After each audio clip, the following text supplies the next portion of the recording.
Hi guys, welcome back to my channel. My name is Okeke Cynthia, and as a career coach I have reviewed tons and tons of CVs, and I realized that many people do not know how to write a great CV.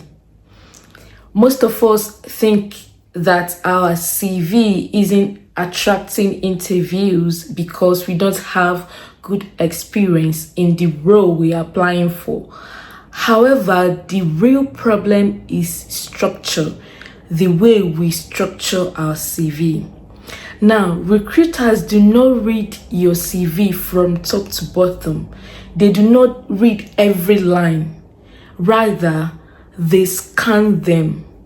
And if your CV isn't properly structured, if it's not comprehensible, even the good experience you have gets ignored easily.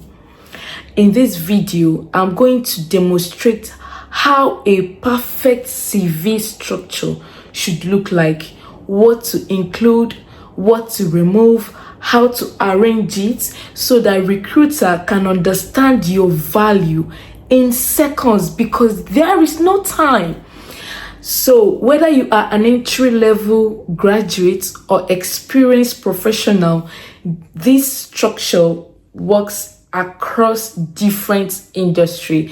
Now, the next part of the video you will see is a demonstration video on how I will explain the different sections you need to include on your CV and how to arrange them, where they should be on your CV. And thank you for watching this video. I will see you at the end of the demonstration video. Hi guys, welcome back to the demonstration part of this CV, how to write a perfect CV structure.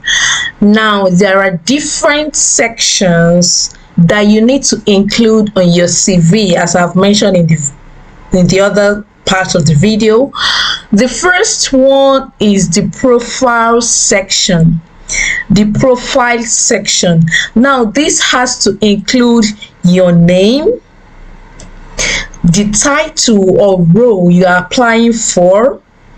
Then you need to add your email address, your LinkedIn profile, your portfolio or your website or your GitHub to demonstrate or to show the projects you have done relating to the role you are applying for.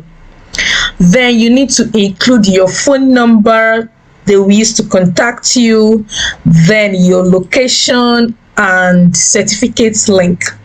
Now, for your location, you don't need to put your full address. You don't need to include the streets, the name of the street, the number of the building.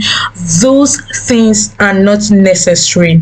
Rather, just include the city and the country. In this case, I just wrote only the country, which is Germany. Then certificate link also help to show the recruiter that the certificate you have listed on your CV, you have a proof. Like, you can show them proof that you have them. Maybe when you click on this, you will see all the certificates. I am going to explain these different sections that we should have on our CVs later. I will explain them in details later in my next videos. But for now, let's focus on the necessary sections we need to have. Now, this is your profile section. The next one is your professional summary section. Your professional summary section.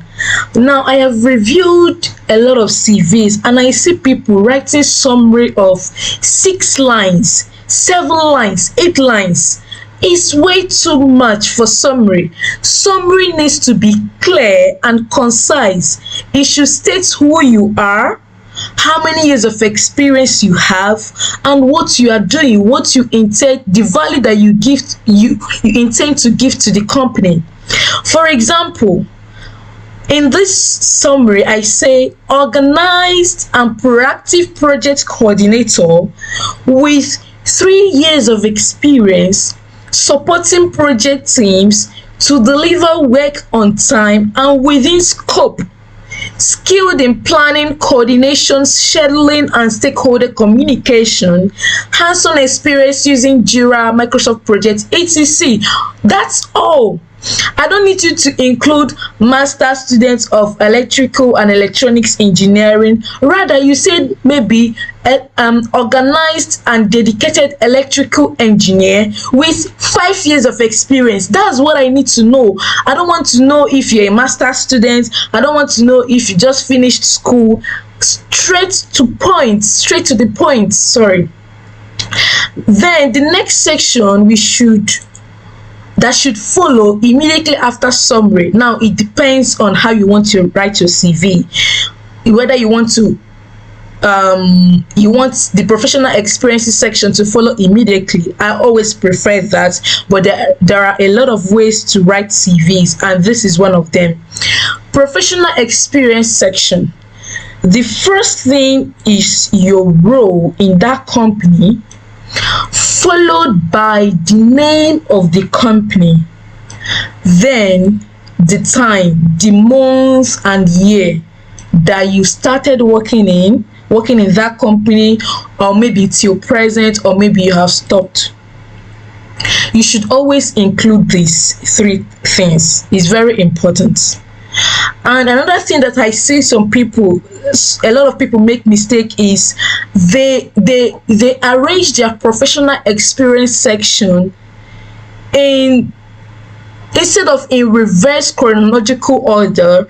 They just write it when they started. Like, for example, you will see someone writing 2019 here, 2019 instead of the recent. So it needs to start with the recent job that you have, not the one you have done years back. It's always in reverse chronological order. Then you write your responsibilities. Now, responsibilities or tasks should be concise, and you should try as much as possible to quantify them. Try as much as possible to include numbers. It helps a lot. I don't want you to just tell me your task. Yes, I know you are coordinating, but what's your coordination? What impact does it have in your present company, or what value did it add in your former company? I need to know the impact of your responsibility, of your task. So, for example, sorry, I made a mistake. If it's to present, you know that this should always be in present term. I'm writing this, I wrote it so that you will understand the kind of mistake people make. Present tense. Leading and coordinating. You understand?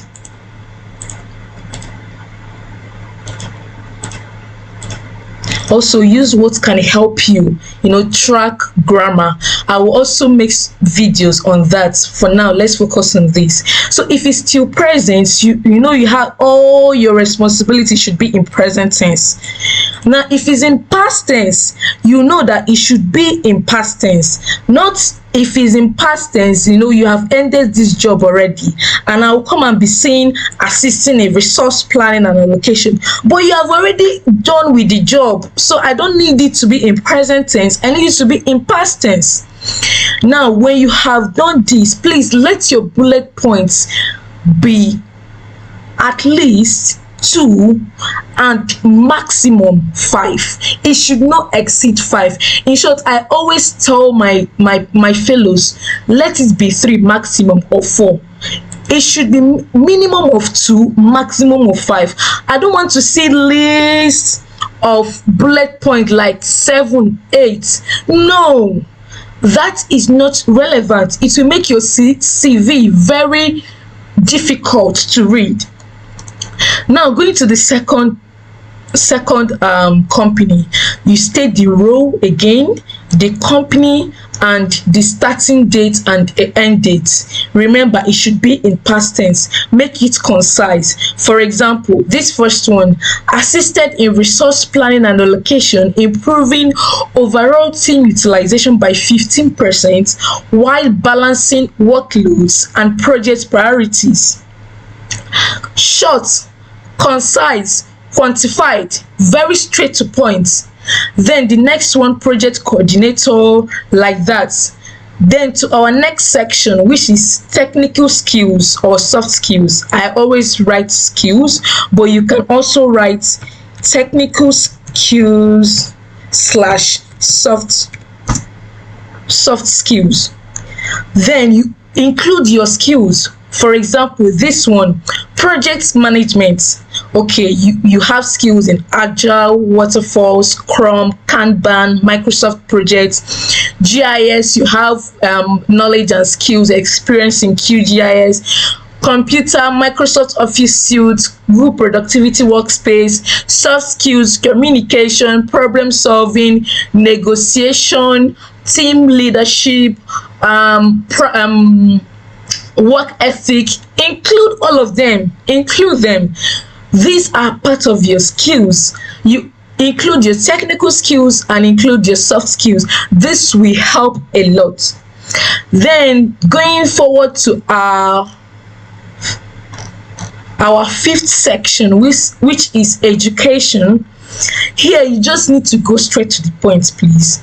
Guys, education, what is it? Master of Science, Geoinformatics from 2022 to 2024. The name of the school and some of the modules that you did. Let it be one line. I see some people writing a lot of courses that they do under this education. Under is so bulky. Make it just one line. Like this one: modules, geographic information system, GIS programming, photogrammetry, remote sensing, etc.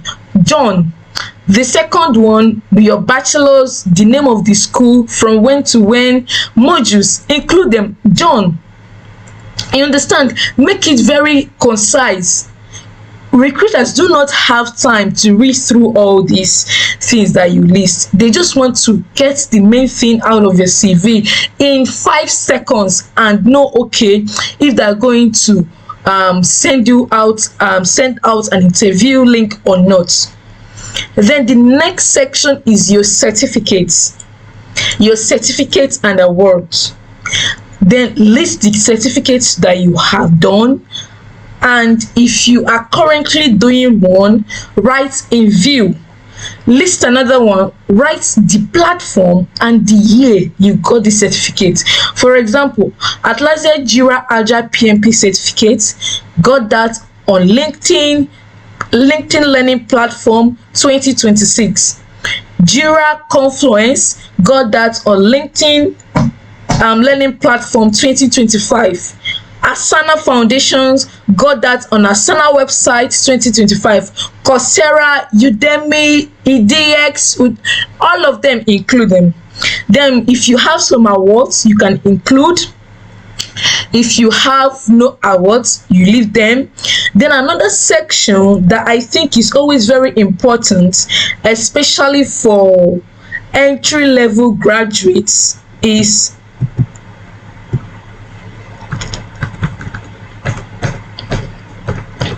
what I call volunteering experiences. This is always very important if you're an entry-level graduate, or if you are trying to switch careers and you have done some projects or some jobs in that career you want to switch to. It's always very important to include your volunteering experiences. Yeah, then you make some, you write where you have volunteered, the company, the role, and the list of responsibilities. I hope this video was helpful, like you understand how a perfect CV structure should look like. This is how to structure your CV to make it readable, comprehensible, clear, concise, that when a recruiter opens it, the person will feel, it will be so easy to read when the person opens your CV. And please, if you have any question, do not hesitate to ask in the comment section, and I will definitely answer you. And also, I will be uploading this template on YouTube so that you can use it as well. Thank you for listening, and I hope this video will help you to have a very great CV. And please stay tuned for more videos coming on how to write a professional summary. There is a formula to write a very powerful summary. Stay tuned for the mistakes to avoid when writing your professional experience section. For example, the responsibilities, the task. I will make videos on that. I will make videos on how to have a powerful portfolio, a certificate link. I will always make videos on that. Please subscribe to my YouTube channel, and I will see you in my next video. Ciao.